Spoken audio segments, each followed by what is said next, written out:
আমরা এখন আসছি কম্বোডিয়া থেকে। কম্বোডিয়া একটা মাঠের ভেতর আমরা একটু ঘুরতে আসছি। হঠাৎ চোখে এই জিনিসটা হইলো, এখানে এর আগের দিন আসছিলাম আমরা, একটা পুতুল ছিল। ওই দিনকে এগুলা ছিল না, হ্যাঁ। তারপর পুতুলগুলা আমরা লাথি মারি এখান থেকে ফেলাই দিয়েছিলাম। হঠাৎ আজকে আবার এসে দেখছি এইগুলা।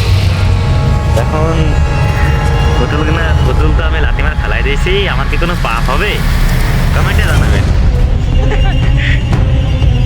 আর পুতুলটা ওই জায়গায় আছে এখন, ওই দিকে অত দূরে তো ক্যামেরা যাবে না, তারপর আমি দেখাই। এই যে সেই পুতুলটা আমি লাথি মার এখানে দিয়েছি।